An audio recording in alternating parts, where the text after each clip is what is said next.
titre de ma pensée est Mon Dieu, mon papa. Et parce que je crois vraiment que c'est important en tant que chrétien d'arriver à cette étape de notre vie chrétienne, cette étape de notre relation avec Dieu, où est-ce que Dieu n'est pas juste notre roi, Dieu n'est pas juste notre Seigneur, il n'est pas juste El Shaddai, le Tout-Puissant, mais il est aussi mon papa. Et j'ai même pas dit mon père, mais mon papa, parce que c'est plus intime encore, je trouve.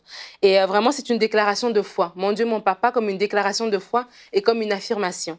Une déclaration de foi devant les situations de la vie, que vraiment vous devez dire que vous n'êtes pas seul. Je ne suis pas seul, je ne suis pas orphelin, je ne suis pas laissé pour compte, je ne suis pas abandonné, j'ai un père. Et j'ai un père qui ne changera jamais, j'ai un père qui est stable. Oui, Dieu, votre père, et il est stable. Il est stable dans sa présence parce qu'il ne vous quittera jamais. Il est stable dans son amour parce qu'il vous aimera toujours. Et il est stable dans ses actions parce qu'il vous guidera, il va vous protéger et il prendra soin de vous. Et vraiment, c'est une déclaration importante qu'on doit faire parce que devant les situations de la vie, on peut des fois se sentir seul et surtout quand on n'a pas notre père physique, on peut encore se sentir beaucoup plus seul et c'est important de s'approprier cette partie de notre identité, de s'approprier cet héritage que la croix nous donne, que la croix nous a rapprochés de Dieu et a fait de nous ses enfants. Et la Bible nous dit dans le psaume 27 au verset 10, « Même si mon père et ma mère viennent à m'abandonner, l'Éternel m'accueillera. » Et quelle belle promesse que Dieu est notre Père. Et c'est aussi une affirmation, comme je l'ai dit, parce que c'est une vérité de la parole tout simplement.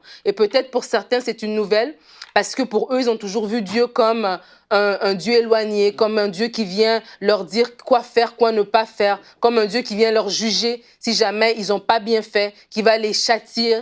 Mais de vraiment comprendre qu'au-delà de ça, on a un Père qui est dans le ciel. Et l'apôtre Paul nous l'explique dans Romains 8 au verset 15 et 16. Il dit « Vous n'avez point reçu un esprit de servitude pour être encore dans la crainte, mais vous avez reçu un esprit d'adoption par lequel nous crions « Abba Père ». L'Esprit lui-même rend témoignage à notre esprit que nous sommes enfants de Dieu. Et c'est tellement une belle parole. Et tout au long de la parole de Dieu, la Bible nous l'affirme plusieurs fois de cette identité d'enfant de Dieu. Dans le livre de Jean, Jésus en parle souvent.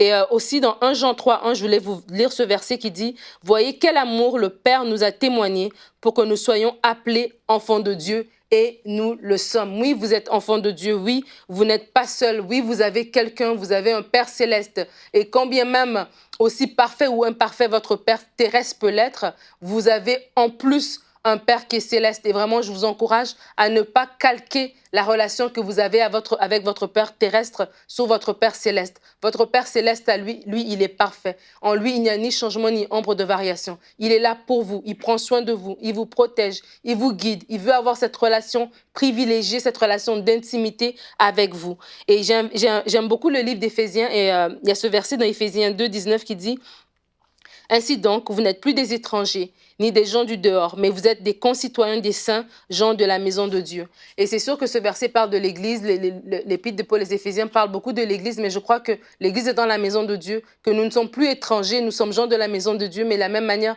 nous ne sommes plus non plus étrangers à la présence de Dieu, étrangers aux promesses de Dieu, étrangers à la famille de Dieu. Nous faisons partie de la famille de Dieu. Et vraiment, je vous encourage, à vous qui écoutez cette pensée aujourd'hui, de vous approprier ce niveau de relation, parce que c'est une intimité de relation que de sortir de la relation générale de Dieu éternel à aller à la relation intime de Dieu mon Père, votre Dieu et votre Papa.